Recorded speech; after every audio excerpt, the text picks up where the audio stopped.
کہ جس طرح امام بارگاہ کو وقف کیا جا رہا ہے اسی طرح اپنے وجود کو وقف کیا جائے کہ مولا میں اپنے وجود کو آپ کی راہ میں وقف کر رہا ہوں، میں اپنے وجود کو خدا کی راہ میں وقف کر رہا ہوں۔ اب اس وجود پر اگر تکلیف آتی ہے آ جائے، اگر مصیبتیں آتی ہیں تو آ جائیں۔ وقف کرنے کا مطلب کیا ہے؟ یعنی جو کچھ خدا کہے وہ کچھ ہم کریں۔ آنکھیں اپنی مرضی سے نہ دیکھیں، کان اپنی مرضی سے نہ سنیں، ہاتھ اپنی مرضی سے نہ اٹھیں۔ یعنی گھر میں اخلاق وہ ہو، راستے میں اخلاق وہ ہو، بزنس میں رفتار وہ ہو جو وہی جو اہل بیت نے چاہا۔ فرمایا جب وجود مکمل ایسا بن جاتا ہے تو امام زمانہ کا دل خوش ہوتا ہے۔ آج مومنین سے ایک سوال کروں گا کہ جب شب 15 شعبان آتی ہے آپ ایک خط لکھتے ہیں امام زمانہ، کیا سال میں اپنے محبوب کو ایک خط لکھا جاتا ہے؟ اگر دنیاوی مجازی عشق ہو جائے تو ہم چیٹ کرتے کرتے تھکتے نہیں، باتیں کرتے کرتے مڑتے نہیں، پیکیجز ختم ہو جاتے ہیں لیکن ہماری باتیں ختم نہیں ہوتی، موبائل کی بیٹری ڈیڈ ہو جاتی ہے لیکن جناب کی باتیں ختم نہیں ہوتی۔ اور امام زمانہ جس سے عشق کا دعویٰ، جس سے محبت کا دعویٰ، اسے سال میں ایک خط۔ یہ تو امام نے کہا مجھے لکھو تاکہ شیعوں کو سکھائیں کہ جو تو خط لکھتا ہے مجھ تک پہنچتے ہیں۔ امام تو ہماری باتوں کو سن رہے ہیں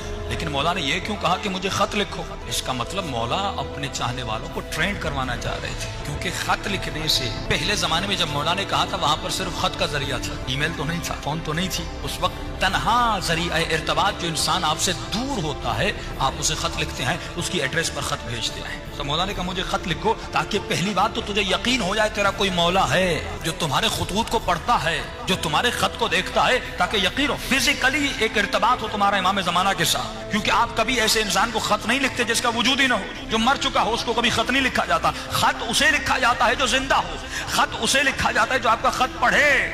تو سال میں ایک مرتبہ مولا نے اپنے شیعوں کو ایک ٹریننگ دی کہ مجھے خط لکھو تاکہ ایک تمہارا فزیکل کنیکشن بنے اپنے مولا کے ساتھ۔ لیکن علماء فرماتے ہیں یہ خط کا سلسلہ، یہ ارتباط کا سلسلہ روزانہ اپنے مولا سے ہونا چاہیے۔ جس طرح تو اپنی ماں سے محبت کرتا ہے، اپنے باپ سے محبت کرتا ہے، اپنی بیوی سے محبت کرتا ہے یا مجازی عشق میں مبتلا ہوتا ہے، تو کتنا کنیکشن میں رہتا ہے، کتنا ارتباط میں رہتا ہے۔ اسی طرح ہر شیعہ کو اپنے مولا کے ساتھ ارتباط میں رہنا چاہیے، کنیکشن میں رہنا چاہیے۔ اب مولا کے لیے کیا کریں؟ فرمایا صرف خط لکھنا ضروری نہیں، روزانہ رات کو بیٹھو، نماز تہجد کے عادی بنو، آدھا گھنٹہ اپنے مولا کے لیے نکالو، 15 منٹ نماز تہجد پڑھیے۔ دیکھیے صبح کی نماز کے لیے تو ویسے اٹھتے ہیں، آدھا گھنٹہ پہلے اٹھ جائیے، لیکن یہ شیطان کتنا ملعون ہے، ہمیں آدھا گھنٹہ عبادت کرنے نہیں دیتا۔ تو آپ کبھی سوچئے جو شیطان اتنی عظیم ترین عبادت سے روک رہا ہے، یقیناً اس عبادت کا مرتبہ بہت بڑا ہوگا، تبھی وہ پوری طاقت لگا دیتا ہے، اس عبادت سے روکتا ہے۔ علماء فرماتے ہیں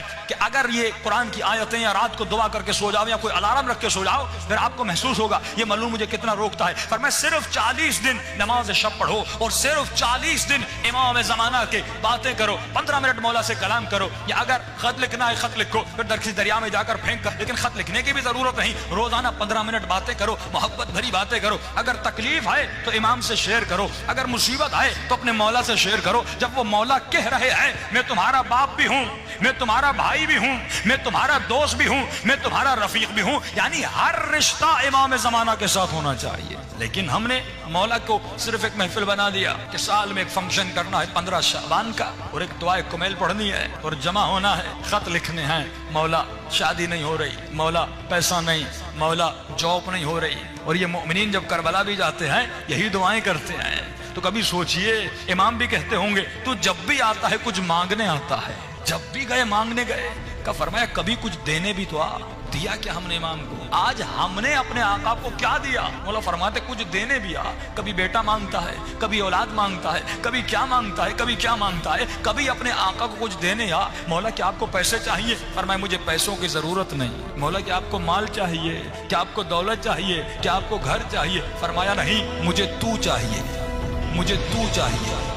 آپ کا وجود چاہیے امام کو، یہ وجود چاہیے امام کو، یہ ہاتھ چاہیے، یہ آنکھیں چاہیے، یہ ذہن چاہیے، یہ زبان چاہیے، یہ کان چاہیے۔ فرمایا مجھے تمہارا وجود چاہیے، بس جو میں کہوں تو کرے، جس سے میں روکوں تو رک جائے۔ مجھے سلمان زماں چاہیے، مجھے میثم زماں چاہیے، مجھے حبیب زماں چاہیے۔ تو ایسا بن جا جیسے حسین کا صحابی حبیب ابن مظاہر تھا۔ بھائی امام زمانہ کو بھی حبیب کی ضرورت ہے کہ نہیں؟ امام کو بھی علی کی طرح سلمان کی ضرورت ہے کہ نہیں؟ مولا کو بھی علی کی طرح میں سمیت تمار کی ضرورت ہے کہ نہیں؟ کم از کم علی کا غلام قمبر بن کے دکھائے۔ کیا مولا کو کسی قمبر کی ضرورت نہیں؟ کا ضرورت ہے۔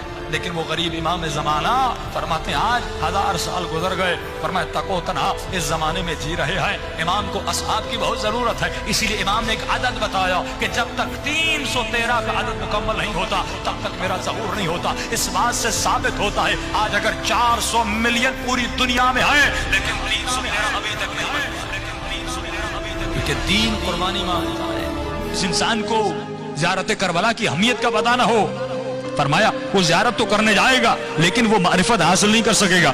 کہ ہمارے استاد فرماتے ہیں، فرمایا جب تو کربلا جاتے ہو تو نیت کیا کرتے ہو؟ اکثر لوگ دعاؤں میں کہتے ہیں خدا مجھے امام حسین کی زری دکھلا دے، مجھے بین الحرمین دکھلا دے، مجھے مولا کا رواق روزہ دیواریں دکھلا دے۔ فرمایا یہ بھی دعا اچھی ہے، جب جاؤ گے یہ دعا قبول بھی ہوگی، ایک مرتبہ مولا کی زری کو بوسہ دو گے، ایک مرتبہ در و دیوار کو بوسہ دو گے، ایک مرتبہ بین الحرمین میں چلو گے، امام کا ذکر کرو گے، یہ بھی ثواب ملے گا۔ لیکن فرمایا مقام معرفت تب ہے جب تمہاری دعا یہ ہو کہ اے خدا حسین کی زری کی بھی زیارت کرا اور خود امام حسین کی بھی زیارت کرا۔ آج کتنے مومنین ہیں جنہوں نے خود ذات حسین ابن علی کی زیارت کی ہو، آج کتنے مومنین ہیں جنہوں نے خود امام زمانہ کی زیارت کی ہو۔ بھائی ہم کیوں نہیں کر پاتے؟ فرمایا کیونکہ نجاستوں سے بھرے ہوئے ہیں، جب تک روح بلند نہیں ہوتا، جب تک اس کی پرواز بلند نہیں ہوتی، فرمایا تب تک زیارتیں نہیں ہوتی۔ ہم کتنے خواب دیکھتے ہیں، کبھی پیسے والے بن گئے، کبھی کہاں پہ سیر کرنے گئے، کبھی کسی سے ملنے گئے، جب خوابوں میں یہ روح ہر جگہ جا رہی ہے تو حسین ابن علی کی زری کی طرف کیوں نہیں جا رہی؟ جبکہ عشق بھی ہے۔ پچھلے سال میں ایک مثال دی تھی نا، اگر کوئی بچہ کراچی سے آسٹریلیا چلا جائے پڑھنے کے لیے اور 1 سال گزر جائے، اپنے والدین کو فون نہ کرے، ای میل نہ کرے، کوئی میسج نہ دے، 1 سال کے بعد واپس آئے اور اپنی ماں کو کوئی اماں میں آپ سے بڑی محبت کرتا ہوں، بابا مجھے آپ سے بڑا پیار ہے، تو باپ کہے گا تو جھوٹ بول رہا ہے، اگر اتنی محبت تھی تو نے کوئی SMS نہیں کیا، تو نے کوئی ای میل نہیں کیا، پورا سال گزر گیا تو نے مجھے ایک فون تک نہیں کیا، تو جھوٹ بول رہا ہے۔ محبت کا تقاضا ہے کہ ارتباط ہونا چاہیے، محبت کا تقاضا ہے کہ رابطہ ہونا چاہیے، محبت کا تقاضا ہے کہ دیدار کا تقاضا ہو کہ جس سے انسان محبت کرتا ہے اس سے بات کرنا چاہتا ہے، اسے دیکھنا چاہتا ہے، اسے گلے لگانا چاہتا ہے۔ فرمایا یہ محبت کا تقاضا ہے۔ تو یہ کیسا شیعہ ہے کہ 60 سال گزر گئے لیکن ابھی تک اپنے مولا کو نہیں دیکھا؟ یہ کیسا شیعہ ہے کہ 25 سال زندگی گزر گئی لیکن ابھی تک اپنے امام زمانہ کے چہرے کو نہیں دیکھا؟ ہم دنیاوی محبت جس سے کرتے ہیں، کتنے SMS کرتے ہیں، لیکن وہی مولا، وہی آقا جو پردے غیب میں ہے، ہم نے کتنا رابطہ اپنے مولا کے ساتھ محکم کیا، کتنا رابطہ اپنے امام سے بنایا۔ دیکھیے مقصد ظہور امام کیا ہے؟ ایک ہی مقصد ہے کہ مولا کی حکومت قائم ہو جائے، یہی مقصد ہے نا، کہ دنیا میں حکومت مہدوی قائم ہو جائے اور ہم مولا کو اس حکومت کے قائم کرنے میں مدد کریں۔ کہ دعا کرتے خدا ہمیں امام کے آوان اور انصار میں شریک فرما، انصار یعنی مدد کرنے والا۔ تو انتظار کا مقصد یہ ہے کہ ہم کسی بس اسٹاپ پر بیٹھ جائیں اور انتظار کریں بس کب آتی ہے۔ فرمایا امام کا انتظار ایسے نہیں کرنا کہ مومن ہاتھ پہ ہاتھ رکھ کے بیٹھ جائے امام کب آتے ہیں۔ فرمایا نہیں، اب جملہ سنیے گا۔ فرمایا حکومت امام کے قائم ہونے سے پہلے تو خود ایک حکومت قائم کر، تو خود ایک حکومت قائم کر، آپ خود ایک حکومت قائم کریے۔ پھر آپ سوال کریں قبلہ میں نہ صدر ہوں، نہ وزیر اعظم ہوں، نہ فوج کا جنرل ہوں، میں حکومت بناؤں تو کیسے بناؤں؟ تو کہا ٹھیک ہے، حکومت وہی بنا سکتا ہے جس کے پاس اختیار ہو، جتنا اختیار اتنی حکومت۔ صدر کے اپنے اختیارات ہیں، MP MNS کے اپنے اختیارات ہیں، ناظم کے اپنے اختیارات ہیں۔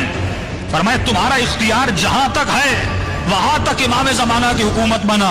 اگر گھر میں اختیار ہے تو اپنے گھر میں امام کی حکومت قائم کر، اگر بیٹے کا اختیار ہے تو بیٹے پہ حکومت قائم کر۔ کہتے قبلہ بیوی نہیں سنتی، اولاد نہیں سنتی، بیٹے نہیں سنتے، بیٹیاں نہیں سنتی، ٹھیک ہے، لیکن تمہارا اختیار تمہارے وجود پر تو ہے۔ کس نے آپ کو مجبور کیا حسین کی مجلس میں آنے کے لیے؟ کسی نے نہیں کیا، آپ خود آئے۔ میرا اختیار میرے ہاتھوں پر ہے، ہاتھ بلند ہوتے ہیں۔ میرا اختیار میری آنکھوں پر ہے، آنکھیں کھلی ہوئی ہیں۔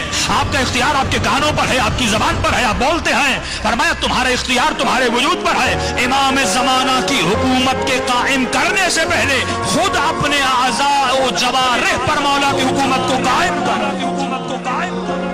آج مسئلہ یہ ہے کہ میری آنکھوں پر مولا کی حکومت نہیں ہے، میرے ہاتھوں پر مولا کی حکومت نہیں، نوجوانوں کے ذہنوں پر مولا کی حکومت نہیں، ہمارے قدموں پر مولا کی حکومت نہیں، تو پھر اس مجلس کا کوئی فائدہ نہیں۔ کہ امام فرماتے ہیں ہم ہر مجلس میں آتے ہیں لیکن ہر مجلس سے راضی نہیں ہوتے۔ فرمایا مولا کس مجلس سے راضی ہوتے ہیں؟ فرمایا جس مجلس میں مومن آئے اور جب رات کو گھر جائے تو اپنے وجود کے اندر کسی تبدیلی کا احساس ہوتا ہے، کسی تبدیلی کا احساس ہوتا ہے، کسی تبدیلی کا احساس ہوتا ہے۔ اپنے وجود کے اندر کسی تبدیلی کا احساس ہوتا ہے، کسی تبدیلی کا احساس ہوتا ہے، کسی تبدیلی کا احساس